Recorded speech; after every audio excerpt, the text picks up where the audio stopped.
Welcome everyone to our Ampath virtual fireside chat. We've been having these monthly, but we've got a really special panel with us today speaking on lessons inspired by Ampaths. We're very excited. And thank you all for tuning in online from Indiana, from Kenya, wherever you may be in the world. As many of you know, my name is Adrian Gardner. I'm the Executive Director for the Ampath Consortium and Director of the IU Center for Global Health, joining you here from Indianapolis. For about 7 years, I was based in Eldoret, Kenya, where our weekly fireside chats at IU House provided a space to learn and reflect with our trainees and our visitors. This tradition began back in the 1990s and has continued on, sometimes indoors, sometimes outdoors, with or without a actual fireplace, but the spirit has always been there. So as the COVID-19 pandemic enters year 2, we are grateful for technology that allows us to gather virtually on Zoom and continue to bring our Ampath community together. As many of you know, Ampath was created with a commitment towards equity and partnership, acknowledging that our partners in Kenya at Moi University and Moi Teaching and Referral Hospital have as much to teach us here at IU and other consortium partners around the United States and Europe about care, education, and research as we have to teach and share with them. We believe really strongly that lessons learned in one place can be shared to improve the lives of people in another, and that diversity and experience and perspectives can help us create innovative models of care delivered in various settings throughout the world. So we turn this sort of reciprocal innovation, and our panel today is bringing this idea home to organizations they lead in Indiana after visiting Ampath in 2019. So I'm honored to welcome several Ampath supporters and members of the IU Health Board of Directors who spent about 2 weeks in Kenya in 2019 to see and experience the program, truly demonstrating their strong commitment to Ampath, taking the time out of their busy schedules to do that, and their sense of curiosity and adventure as well, of course. Today, they'll be reflecting on some of the insights and innovations they gained from that experience. And I'll invite our panelists now to join on video, and I'll keep introductions brief, but you can see sort of more comprehensive bios in the chat. So we're going to start off with Dr. Jay Hess, Executive Vice President for University Clinical Affairs at IU and Dean of the IU School of Medicine for the past 8 years. And he'll start off with remarks, and then we'll be turning to Dennis Murphy, President and CEO of IU Health, followed by Tom Easterday, an Executive Advisor to North American Subaru and former Vice President of Subaru of Indiana. And lastly, we'll hear from Scott Davison, Chairman, President, and CEO of the companies of OneAmerica, leading their nationwide network of companies and affiliates. And after their remarks, we'll open up the discussion. So please, if you could send in questions for panelists in the Q&A box at any time, then we'll try to direct those to the panelists. Now I'll turn it over to Jay Hess to kick us off. Thanks. Well, good afternoon, everyone, and a special welcome to our Kenyan colleagues who are joining us today. So my wife, Robin, and I had the opportunity to visit the Ampath program in Eldoret a couple of times. And you don't go on a trip like that and not come back profoundly impressed and impacted and all. So with each visit, one of the things that was very apparent is this is a community of purpose. So for the first time, you pull up to the IU compound and you're greeted by Michael, who rushes out with a big smile and blesses you and blesses he said, bless you and bless the work of your hands. And each person you meet along the way, whether it's at meals or at work or on the wards, is remarkably energized and committed to the work they're doing, frankly, in a way that I don't see nearly often enough here in Indianapolis. Everyone's work matters. And so wherever you go, and I know this is a Kenyan tradition, but every single person, you're introduced to every single person in the room.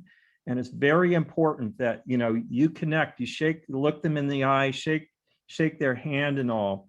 And when I was at the opening of the Cancer and Chronic Disease Hospital, there were hundreds of people there. And I think about 100 of them were introduced from memory, in their role and what they did and all. That was very memorable.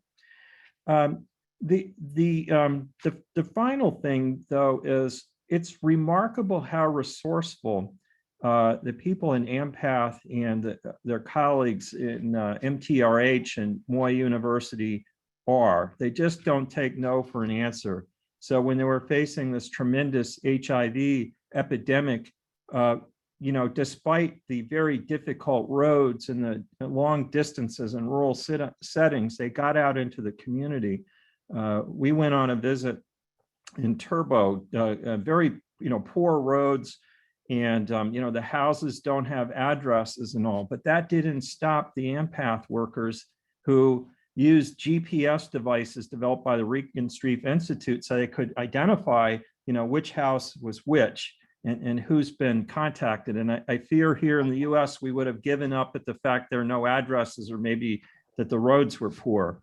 The pharmacy, when we visited, it was remarkably well organized. And it wasn't always that way, but when they were having trouble keeping track of all these new expensive drugs that needed to be carefully managed and all, they brought in a pharmacist from Purdue to help them do that.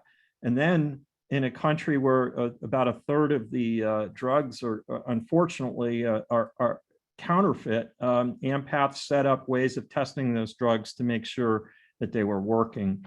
And then finally, we had the chance to see the universal healthcare coverage. We visited a village where there's no electrical power, but with solar powered tablets, government workers are enrolling people using these, wireless devices and enrolling them, and all under the watchful eye of the village elder who was encouraging people to do this. So you can't visit Eldoret, you can't visit Kenya without being transformed. And I think that sense of purpose, the recognition of every contribution that people make, and that resourcefulness is incredibly inspirational. It's something I won't soon forget. Thanks so much, Jay. So next we'll hear from Dennis Murphy, President and Chief Executive Officer for IU Health. Thank you, Adrian, and thank you, Dr. Hess. Similar to Jay, I had the good fortune of going along with my wife, and I think both of us were immensely touched. It would be hard to imagine that just 6 months after returning from Eldoret that we saw our first COVID patient.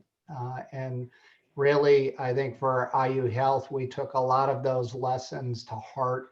And maybe the first is one that we're uniquely struggle with regularly, which is, do you let perfect get in the way of good? And I think a lesson in Eldoret was do as much good for as many people as possible, as quickly as possible. And we saw that in the inpatient units. We saw that everywhere we traveled. And for IU Health, that meant standing up a telemedicine program that served over 140,000 visits over a weekend, and really began the first screening program in the state that at the outset was 5 very smart people working in a conference room trying to figure out how to respond to this massive demand, and ended up being 48 nurses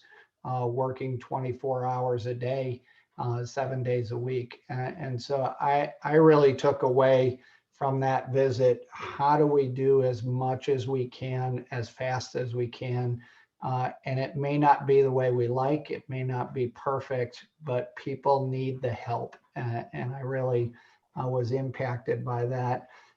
The other part was how much care you could do outside the 4 walls of a hospital or a clinic, and was really impressed through the entirety of our visit, the active work that was going on outside of the hospital to take care of patients and to go to them.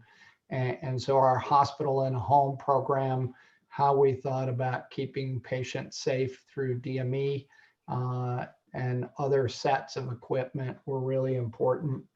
And then one of the other kind of structural things I think was really important, and Adrian started the conversation with what I call the power of a respectful partnership, that both sides had to learn from each other. And I think we had lots of partners throughout COVID, whether that was the state health department, local health departments, other hospitals, nursing homes. But beginning all of those interactions with, we are all trying to do the right thing, and we all have different skill sets. How do we help and learn from each other to make the biggest possible impact? And then I'd say the last learning for me was very much on a personal basis. I was constantly amazed at just the power of positivity in the Kenyan culture, that people did not have what we have in this country, and yet they smiled all the time. They laughed, they were happy, but they also felt like they could do good.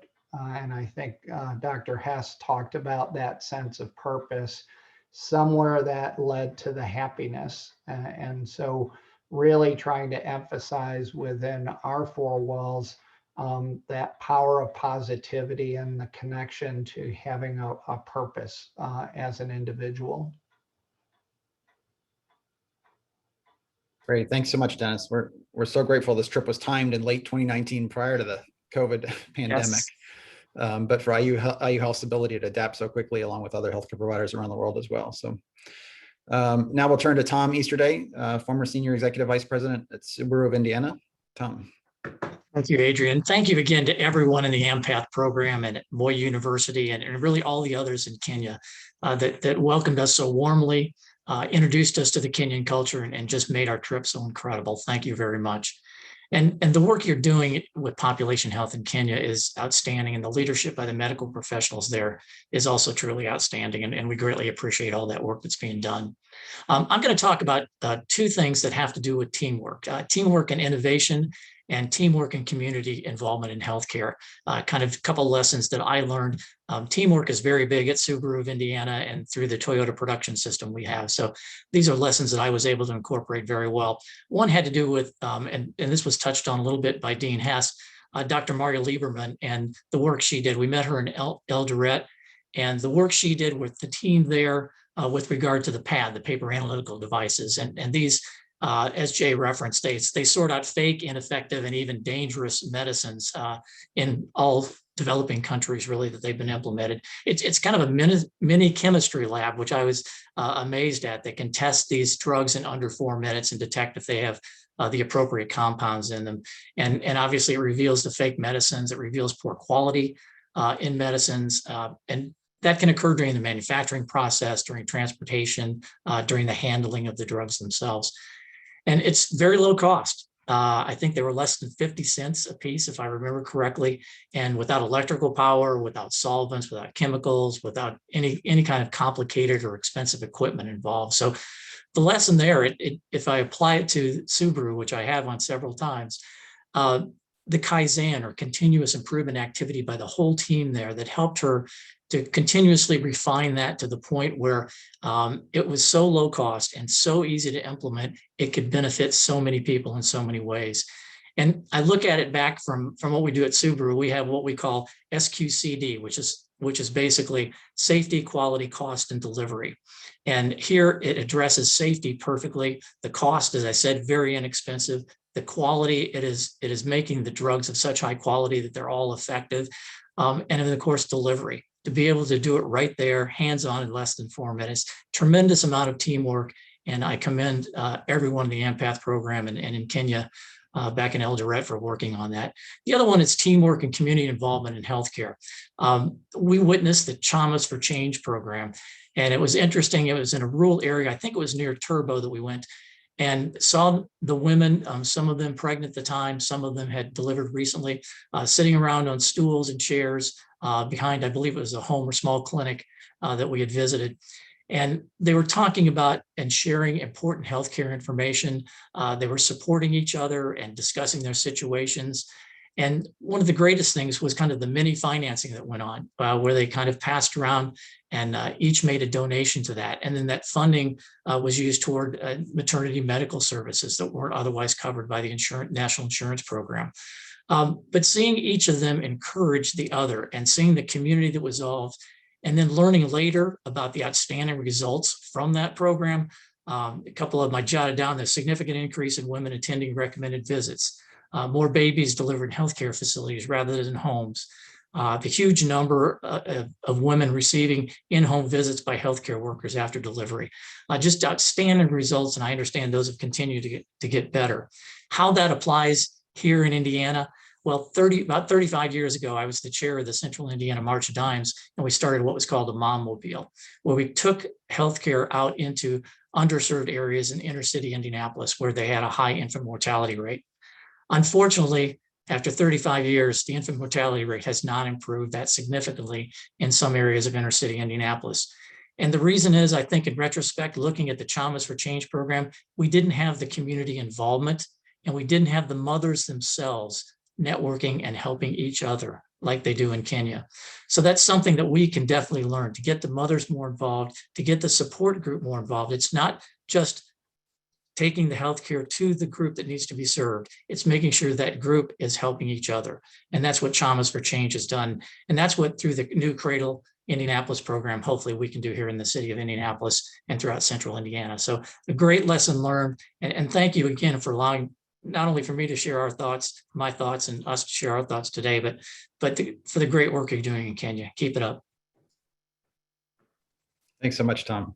But lastly, we'll turn to Scott Davidson before our question and answer. So please, everyone in the audience, if you can put questions and answers in the Q&A section, we'll get to those after Scott. So Scott, again, is the chairman and president and CEO of OneAmerica.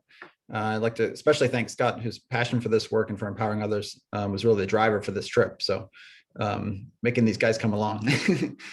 Thanks, Scott. Well, I can't take total credit for it, Adrian, but thank you. I think Bob was the one that initially put me in a headlock and made me come along, and then these other guys had to come with me. But I was so glad I went. It was an incredible learning experience and really a transformative week for me personally. And my lessons were very much parallel with the other three gentlemen who have already spoken. But I'll just emphasize a couple of points. So for me, first is just an incredible approach to problem solving. And I would describe it as agile. Some of you may be familiar with agile as a methodology that IT teams use to solve problems. And what they try to do is they try to work very quickly to get what's called a minimum viable product to the client, and then move on to the next problem. And that's what I saw, that type of thinking. It wasn't all IT issues that we saw, but that type of thinking I saw everywhere. It was a great deal of urgency, trying to solve the first problem the best they could, solve it quickly, and then from that problem they could more clearly see what the next problem was, and then move on to solve that. And that's how they went from education and research to treating AIDS patients, to working on food security and other types of clinical issues such as cancer treatments. And it just was really inspiring to see that them turn through problem after problem throughout the history of Ampath as we learned about it. And with that, also an incredible amount of empowerment, something we're working very hard at our company, and has been a very difficult cultural thing to drive into our organization. I saw it first with the small group of Americans and folks from other countries in the Western world that were there, empowering the Kenyans, because frankly, that's the only way things were going to get done at scale. And then among the Kenyans in the hospital, physician leaders empowering nursing staffs to solve problems. And perhaps the most meaningful example for me, the one that really hit me the hardest and was frankly an emotional experience, is when we toured the NICU in the Riley Mother Baby Hospital, which of course was funded by the good people of Indiana and the Indiana physicians from the Indiana School of Medicine. They built the NICU for 50 babies, and the day that we toured it, they had 200 babies in there. I think they had 3 intubators or 2 intubators, and they were rotating babies in and out of those. And the very limited physician staff. So the nurses were innovating on the spot very quickly as to how they were going to be able to take the least sick babies and move them to another floor where they had more room. And because the urgency was obviously driven by the fact that plan B would be to send babies home with their parents to die or otherwise have a bad clinical outcome. And it was something I brought back to my team is, when plan B is that babies are going to die, you learn to innovate very quickly. And you don't get too fussy about the level of the person who is doing the innovation. So I just thought their positive attitude and their ability to be able to approach that one problem, try and solve that problem before they move on to the next and not be overwhelmed by the incredible need was just impressive, and something that I brought back, and I think all of our people at OneAmerica can learn from. I also, third point I would make is I'm a proponent of what Pat Lencioni calls healthy teams. And he describes a healthy team that is, one, humble, and we saw a great deal of humility among the folks that were there from IU and some of the other great universities that were represented, because I think Kenya is a place that humbles you very quickly just because of the enormous amount of need. They're humble, they're also hungry, just incredible motivation, incredible commitment to the cause and to make things better, and then smart. So humble, hungry, and smart. And of course, the folks we had over there are smart. And I saw that with the Kenyans and with the Western physicians, and of course, all of them working together. So that was very, very powerful in terms of something I can bring home as examples of how that can be very effective. And then my fourth and last point would be the power of collaboration with the Kenyans, and then also kudos to IU for the incredible collaboration with other universities and bringing the best minds to the table, whether it's University of Toronto or Brown, where Adrian, you were originally from, and then using those best resources to really drive the best outcome for the people of Eldoret and all of Western Kenya. So those 4 points to me were very inspiring. I think, from a business standpoint, a trip to Kenya perhaps should be a requirement for anyone coming to the Kelly School, because I think the clinical leaders over there have a lot that they could teach us. So thanks for the opportunity to speak today.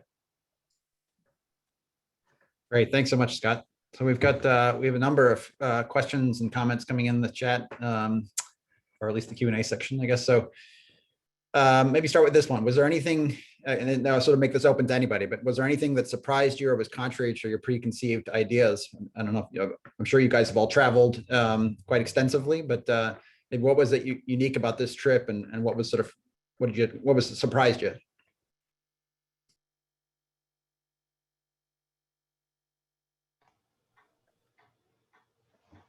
Lead off. I think the thing that surprised me was how much, and again, Jay touched on this, I touched a little bit, but how much innovation was going on, and how incredibly fast the innovation was taking place. That truly surprised me. That was definitely a lesson that I brought back to people I consult with at work and other places. I think the other thing was the natural beauty of the country, and the amazing things we were able to see while we were in the country. Just incredible. People can describe it, but they can't describe it well enough.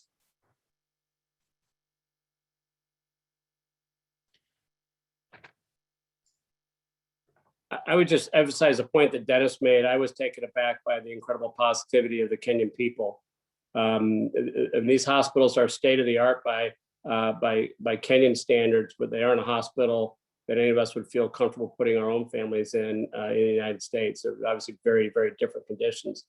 And while they have every reason perhaps to be resentful or miserable or to focus on their suffering, they focused on the incredible progress they were making and what they did have, as opposed to focusing on what they didn't have. And I think, frankly, American society could benefit greatly if we had a little more Kenyan optimism and positive attitude in us.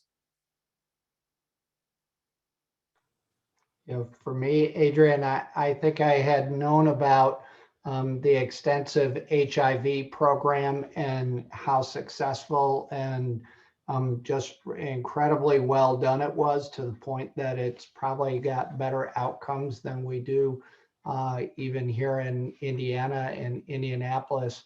what I was surprised at was maybe the comprehensiveness and the quality of other programs. So the cancer program, the pediatrics programs, and just had probably didn't go with the same appreciation of that depth of expertise, and maybe the massive population that is served by the Moy Teaching Hospital and the university.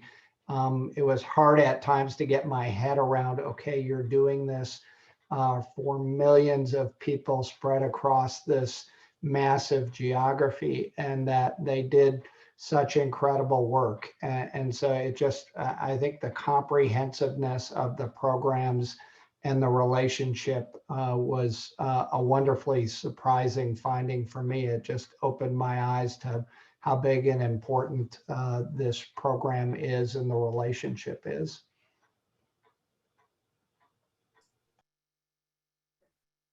Great. Jay, were you going to say something? Or? Well, just I think in many ways the Ampath program does community health work better than we do. I was still struck, Adrian, by your story about, I think it was a teenager you were working with and asking them, questions about their social history and everything. And you got one history, and then the community health worker talked to this person and got the real story. And that's just a great example of how, trust and using people in the community to help serve the community can yield such great results like that. Thanks.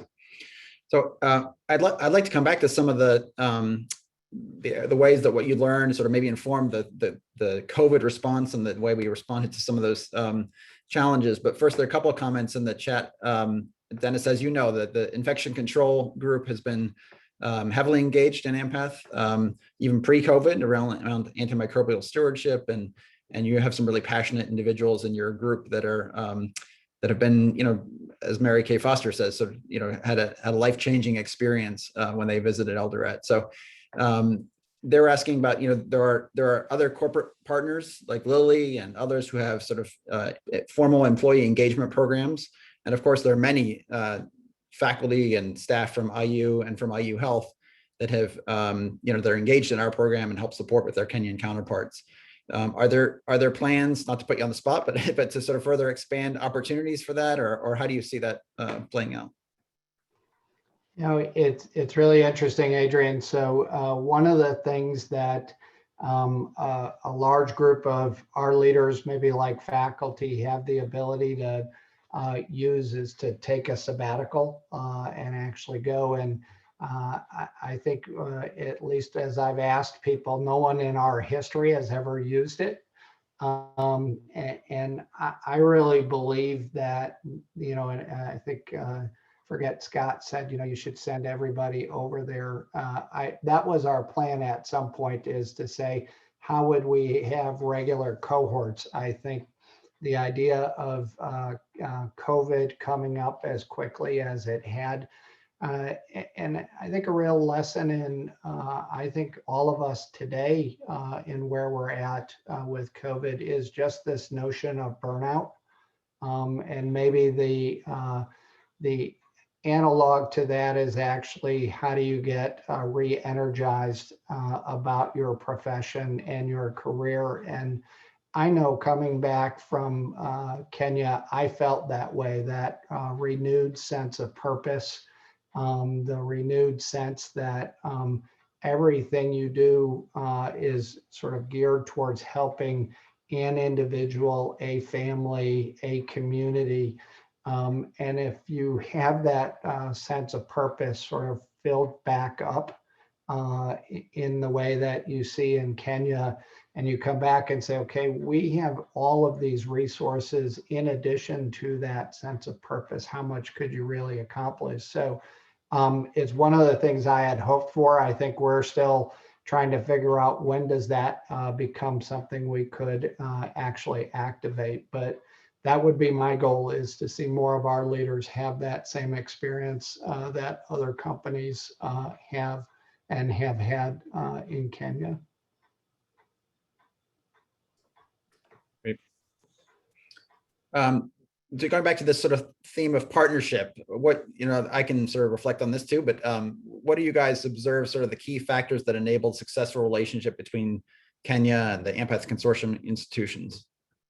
What did you witness?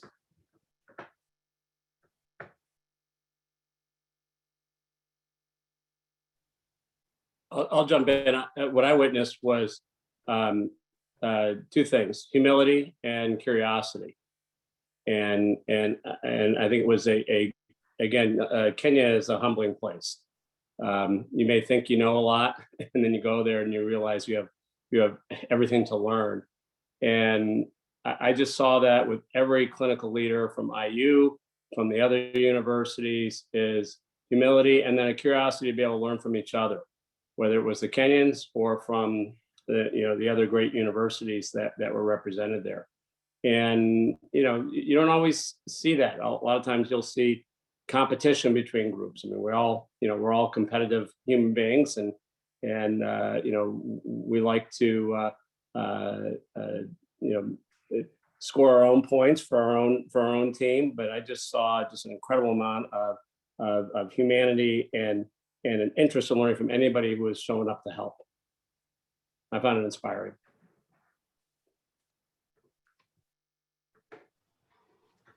Adrian, I remember one moment very vividly, and this sort of goes to maybe a basic principle I always feel is important in partnerships are all the parties at the table at the very outset of problem identification and problem solving, and doing that in a sort of respectful way. And I remember all of us meeting with a group, and then very quietly you snuck away with one individual to talk through an issue, and you didn't do that in a public space.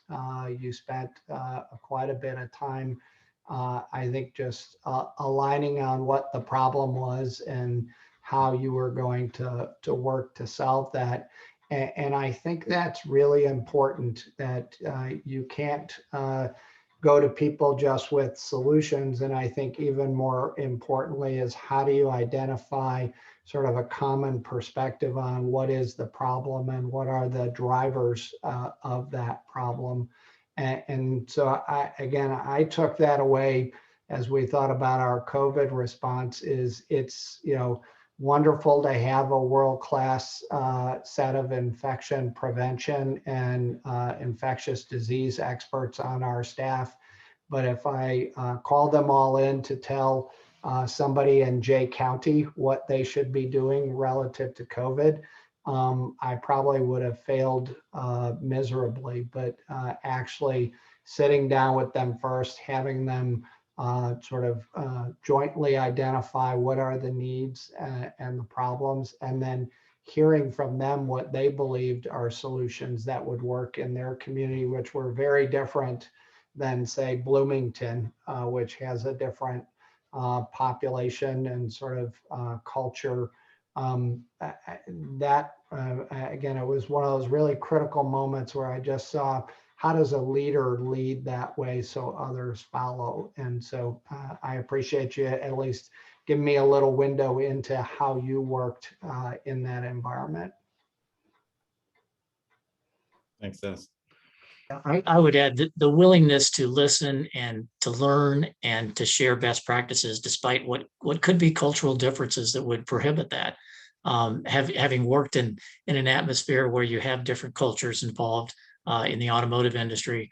And sometimes that does create barriers, but I didn't see the barriers. The medical professionals in Kenya were outstanding, and those from the United States and the Ampath program worked very closely with them without cultural barriers. And I think that's critical. Mm-hmm.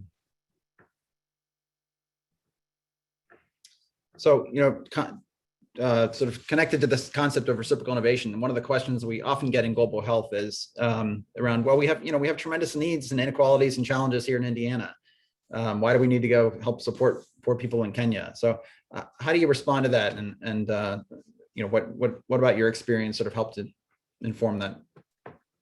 Well, Adrian, I think if we have gone through a pandemic and don't appreciate the importance of global health, we've missed in it. I mean, we have to be concerned about the well-being of the entire world, even for selfish reasons. But you know, another, and this may seem a little bit academic, but you know, so much of the medicine we practice in the U.S. is flat of the curve medicine. You know, we're spending a lot, and we'll spend a lot more, and we'll do a little bit better. And I was so struck by how relatively modest investments can make enormous differences in people's lives. And you know, you keep thinking about, well, what could we, you know, where can we make better use of finite resources to improve people's health, even here? And you know, you just see it all over. And the other tension was things like, you know, do you build more hospital beds or do you double down on your primary care? And you know, they're wrestling with the same problems we are.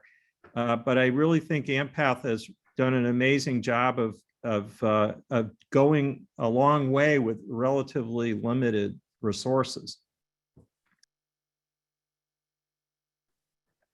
I might add in the example of the pads that I talked about, the paper analytical devices. Here you've got an innovation that came out of the Ampath program and Dr. Lieberman's research and the teams in Kenya and other places that assisted with that now that's being used in overdose cases in the United States. So here's an innovation that was from the research done in Kenya, and now it's being utilized in the United States. And that shows the importance of innovation all over the world that can be utilized in other places for other purposes. In addition to that, I think you also have to look at the fact that what's being done over there is something that I believe we have a moral and ethical obligation to help with. And certainly with the HIV situation and with the pandemic, there are lessons that can be learned there that can be applied here, like in the PAD situation.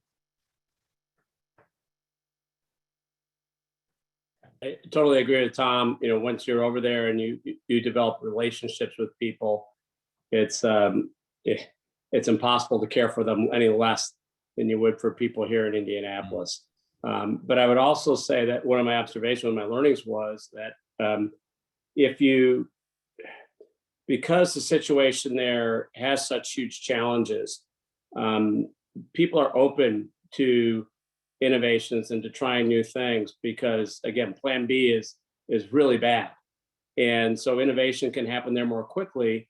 And then those things can come through our more complex, harder to change process once it's been proven out in the field. I just think they have an opportunity and a hunger for the type of innovation because, again, their plan Bs are pretty bad outcomes. And as we know, much of the innovation that is incubated in Kenya comes back here and helps our own clinical outcomes.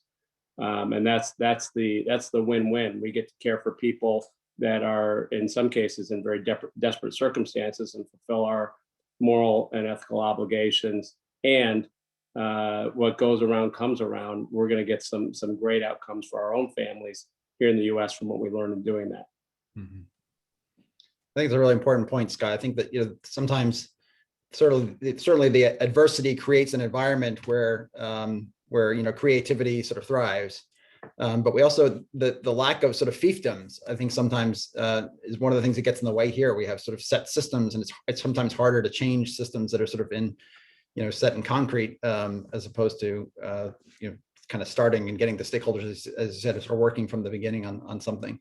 So let me turn that back on Dennis. Maybe you made some comments in the introductory comments about sort of getting outside the walls of the hospital and thinking about, you know, social determinants of health, which I think are so obviously in your face in Kenya. And it's certainly one of the things that our trainees gain from that experience is just sort of seeing the impact of some of these social determinants. How as a, you know, a U.S. health systems can we learn from that? How can we get out beyond sort of, you know, who's coming into the emergency room, who's coming into our doors, and thinking about addressing their needs and do a better job of ultimately, you know, cost savings, all kinds of different outcomes. Yeah, you know, I think, Adrian, you know, you start with what has led us to the health system we have today in the U.S. And I'd argue at least a significant portion of that is based on the economic structure and incentives that we have been paid to take care and provide more treatment to people when they're at an acute phase of their disease. And so, historically, that was when you showed up in our emergency room, when you showed up in our clinic, if you had a procedure. And if I thought about Kenya, there's really, it's almost like a number of other countries where there's functionally a fixed set of resources to provide healthcare to a population, and you're trying to optimize the absolute most good you can do with that fixed set of resources. So then you don't wait for people to show up, you start to move out. And so, we've had a very conscious strategy of saying we need more of our payments to be incented to keep people healthy rather than the traditional way of getting paid when people are sick. The economics of that and the insurance risk are things you have to manage, but we've seen real material improvements. Maybe our best example is with Medicare patients. We have been in a next generation accountable care organization. IU Health and all of our partners ended up being the third most successful organization in the country. And that's both the quality of the care provided to that population and the economics attributed to that. So I am a big believer that that's where we need to go. And then you've got to maybe secondarily take what resources you can devote to those. And I had a wonderful teammate in IU Health say they're not social determinants. They're actually social impediments, because determinants connotes that you can never change it. It's almost like your DNA. And I really believe these impediments are ones we've actively got to manage, and they're massive. And so we're starting with some core activities, whether that's around food insecurity, education, and jobs, really as kind of our focus. And that one may feel a little bit like the Kenyan experience. Can you just do better each year? We know we've got to do a lot of work in this space, and can we just say every year we're going to get a little better at this and make an impact? Yeah, that's great. I think that speaks to some real sort of leadership at a health system level. What about sort of even broader health policy? This is for anyone really. How do we take lessons learned from Kenya to impact sort of health policy in the United States?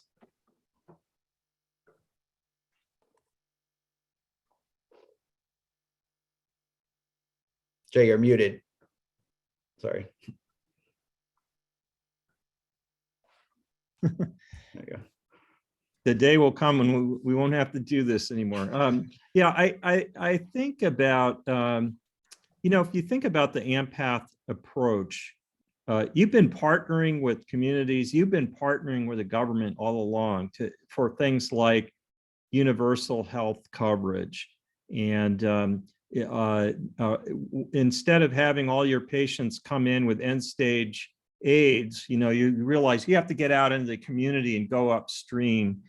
And I think, unfortunately, I mean, there are others on the call like Dennis that are really the experts, but a lot about the way we reimburse. I mean, the way we're set up, we're still we're in the business of sick care, rather than more preventative, going upstream, better managing chronic diseases and all. And I do think unless we change the way we reimburse for care, it's hard to imagine we're going to, pivot away from the kind of very fee-for-service driven, volume-driven work that we're doing.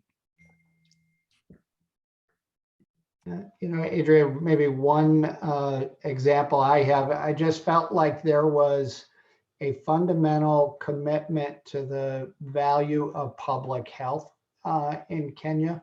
and the idea that had a return in terms of good for the population and the country, and that it wasn't something that could be measured every week or day, but it was this more fundamental notion of we need to put resources in this if we're going to be successful long term. And I'm not sure that same basic value statement is an agreed upon principle here in this country. And so for me, from a public health policy standpoint, it is one that we continue to push every legislative session. It's different care than what we provide as IU Health. Acknowledging that it's a special field of work, that it does have real returns and real successes. I think Dr. Halverson in the School of Public Health has been a great partner just on basics like smoking, and yet we're still debating cigarette tax value, not from economic value, but just a societal value. And so I think it goes back to that notion of partnerships. I'm not sure I'm the best spokesperson for public health policy, but I'm very fortunate to have partners who can. And how do we provide them platforms, provide them support, and use our sort of lobbying weight to help their efforts as much as we're trying to help our own.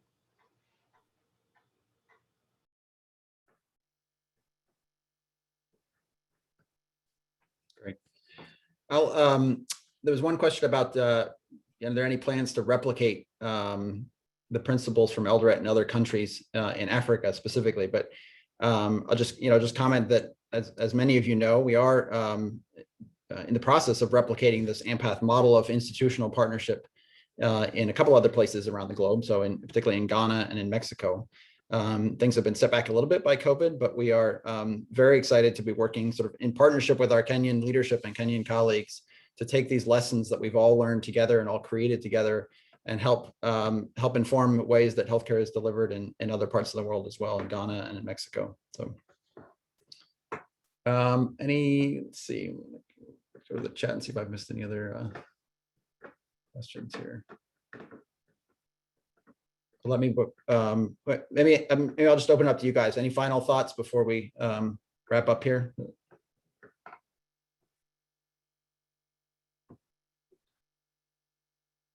I'd just like to reinforce, thank you for the incredible time that we had during the trip there. It was a tremendous learning experience. And I am just still amazed at the work that is going on.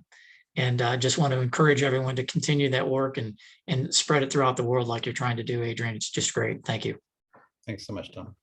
Likewise, I just am very grateful for all the amazing people that are part of Ampath and that support it, and for their Kenyan counterparts who just do incredible work every day, even when the Americans can't be over there because of COVID or other various issues. So just thank you for an incredible and inspiring trip. Learned so much, and just it was great to have been there with you, Adrian, and all your colleagues. Thank you, Scott. All right, well, we have, I know there's a lot more we could talk about from questions coming in, but we're going to flip directions here a little bit because we're thrilled to have another member of the IU Health Board, Indiana University President Michael McRobbie, who was able to join us today as a surprise. He'd like to share a few comments about his visit to Ampath, and from what I'm told, has an announcement as well. So warm welcome, President McRobbie, and also to my Ampath Kenyan colleagues, many of whom have just joined us here. So Professor Sylvester Kamayo is the director of our care programs at Ampath, and really in many ways the heart and soul of the Ampath program over many years. Professor Robert Tenge is the principal of the College of Health Sciences of Moi University. He's representing Moi University. And Dr. Wilson Arawasa, the CEO of Moi Teaching and Referral Hospital, representing the referral hospital there in Kenya, our academic health center partner. So I'll invite all you to turn your videos on as you've done that. I know it's almost 8 p.m. in Kenya, so thank you for making this part of your evening program. And I know you're busy doing things too. So let me turn this over to President McRobbie. Thanks, Thanks very much, Adrian. I've been able to hear some of your conversation, and it does certainly bring back memories of the very memorable visit that Laurie and I and a team from IU paid to Ampath in 2013. In fact, September of 2013, as part of a larger trip to Africa we were making on behalf of the university to South Africa and Kenya, and then Ghana after that too. But certainly a visit to Ampath was and Eldoret and Kenya in general was one of the highlights of our trip, and it stays indelibly etched in our memories there.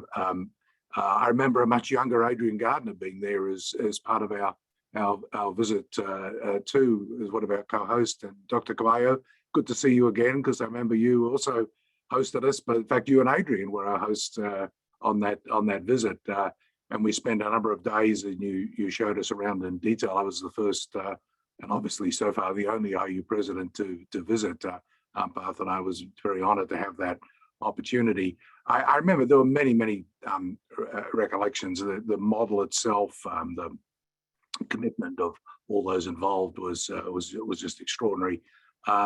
Things like the Sally Test Center stuck in my memory too. I think that Stephanie Brater had been involved in. I think both the Braters were heavily involved in establishing that, and then the visit, as well as what we saw at all the medical treatment, obviously under somewhat more challenging and demanding circumstances than say one finds at IU Health, but really done with enormous energy and vigor and sophistication, and clearly also having an immense impact as well.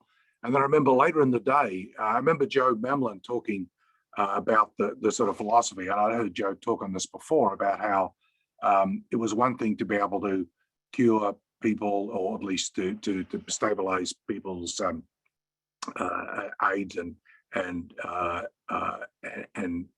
deal with some of their other problems, but then if you let them go back into society, sometimes there was social stigmas attached to it. Other times their family had all died unfortunately of AIDS, and you're just sentencing them to probably a short life, and then the whole idea of creating programs around all the people who were coming out of the Ampath program, out of the Moy hospital as well, so that they could actually have a livelihood of whatever type it was I really think quite a brilliant idea. And that was obviously the holistic approach that Joe and you, Adrian, and others, Dr. Kamayo and others have all pioneered. And then visiting the Imani workshop. Laurie still has a necklace. In fact, she has a number of things she bought there. She still has a necklace that she bought there that she wears on a regular basis. That was a absolutely memorable visit. But as an example of how all those women who were there were engaged in learning skills that would have an impact on their ability to survive later. And the young woman, I looked up her name. I hope she's still doing well. Eveline Njoki, who I think was the head of it at the time. She was really quite something, and quite an inspiring leader, I'm sure. So it was a wonderful visit, and one could be immensely proud of all that Indiana University has done in terms of the leadership role it's taken there, but also the various other US institutions who have been involved. Purdue, what the Lilly Company does as well, and also the philanthropic impact from many people, many in Indiana, but elsewhere as well, the impact that has had there as well. We visited Moore University when we were there too, and had a great visit, very memorable visit there as well. But the reason I'm actually here is to do with our bicentennial, which is we've sort of extended it because of the pandemic. So our bicentennial is kind of never ending at the moment, and so that gives me the opportunity to be able to talk about it today.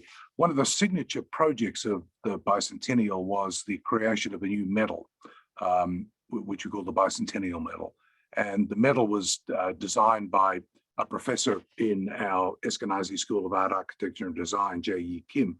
It's quite a beautiful medal that depicts the interconnectedness of the university within the state and beyond its borders and around the world, and obviously to Kenya as well. In 1990, there was a fire in the student building on the Bloomington campus, and it damaged the bells in the bell tower there. It's since been rebuilt, but damaged some of the bells, and they were damaged to such a degree they couldn't be used anymore as bells. They've been in storage, but we decided as part of the Bicentennial to melt them down and recast them as Bicentennial Metal. So the recipients of the Bicentennial Medal actually hold in their hand a piece of the history of Indiana University. So today I'm very pleased and delighted to be able to present the IU Bicentennial Medal to Ampath. It's awarded to individuals or organizations who, through their personal and professional efforts, have broadened the reach of Indiana University around the state, the nation, and the world. And clearly, Ampath has done that in a major way.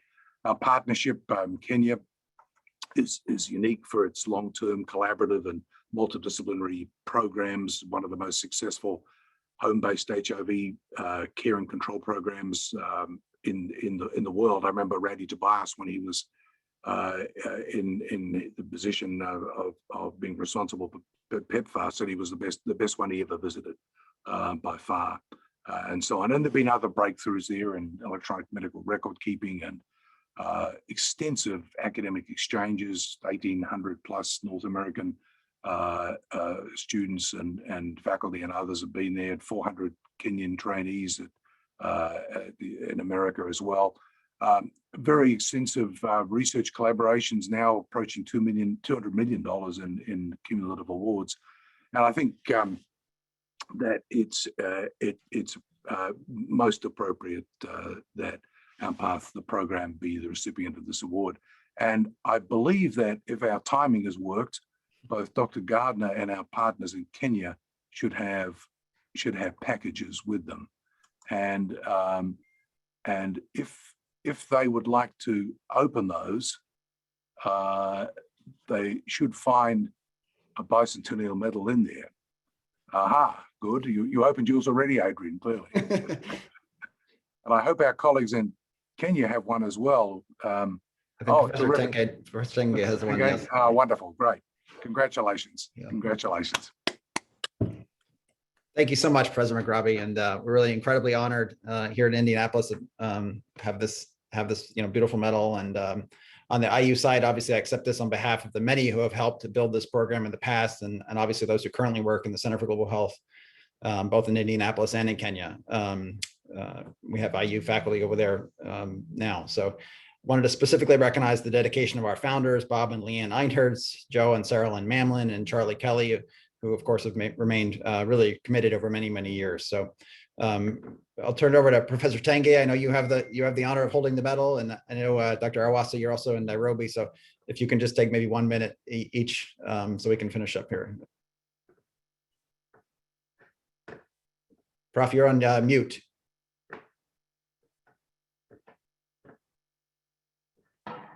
Yeah, thank you, Adrian, and everybody else who is on this discussion.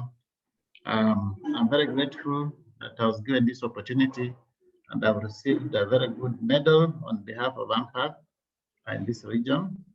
I wish to say one or two things in a very short time. As representing the university, Moi University, we say that our philosophy is putting knowledge to work, and therefore getting involved with the Ampath partners and working together, it has enabled us to reach the horizons that we are supposed to have reached much earlier. And this is in terms of clinical care, teaching, and research. These are our core functions, and working together with Ampath partners, we've reached these horizons as quickly, maybe faster than we had expected. And for this, we are grateful as an institution because it has enabled us achieve our functions. As Scott said, If you go to the Bible, they talk of plenty of the harvest, but workers are few. Here in Kenya, I'll add that even the resources are few. And therefore, partners who have come in to assist us move a step is real something to applaud, because it has enabled us to reach a few people. There are so many out there. So giving a list to patients who are living with infected and living with HIV, and now the chronic diseases that we have moved in is really positive and something to be proud of. And as Kenyans, we shall forever be grateful for this. At the same time, we've also realized that we have enabled the community members to discover their power that they have to fully participate in their own development, their own care, instead of sitting back waiting for something to come. The support for healthcare has effectively reduced the demand for the few beds. You see, in this country, when you talk about bed space, it is in relation to tourists, not patients. So forever, all the time, there are not enough of this. And therefore, if we can keep people in their homes by taking care of them, giving quality service as outpatients, it has enabled us to share the little resources that we have in this region. So the influence of on policy, health policy, that has come through the work of Ampath definitely goes a long way. And for all this, and with this medal, I wish to remember all of you for the functions that you have played in enabling Kenyans in Western Kenya move forward. Thank you very much. Thank you, Professor Tange. Dr. Arwasa, you have to unmute.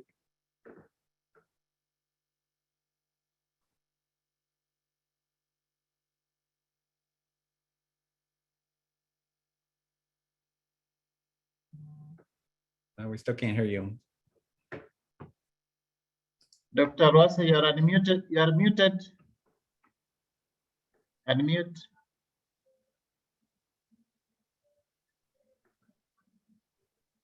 Dr. Arwasa, unmute.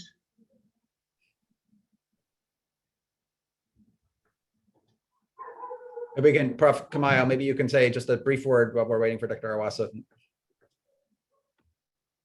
You're also on mute. Yes, I can do that one. So I think just very grateful, and I remember every name here with a lot of nostalgia, seeing where we have come from, and everything you have said resonates with all of us, and we thank you. I think Dr. Arwasa is still unmuted, but we really thank you, and this is a very wonderful event.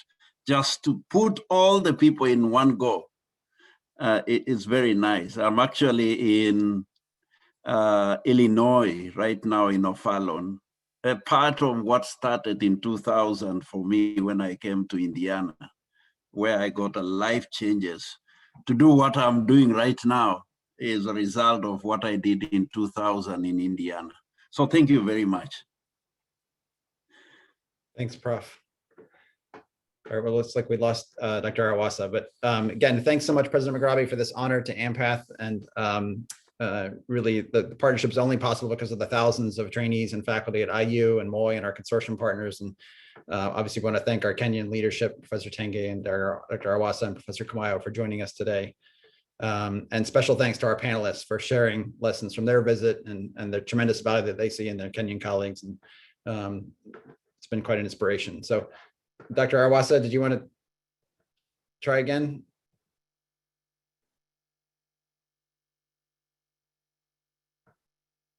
Okay, looks like we're having audio issues there, but again, thanks so much for tuning in. This work really relies on the support of people like you, and your support has allowed Ampath to grow and serve those in need for over 30 years. So if you're interested in learning more about giving or traveling to Eldoret like the panel today, please feel free to reach out to us, and we'll be in touch with our next Fireside Chat in June.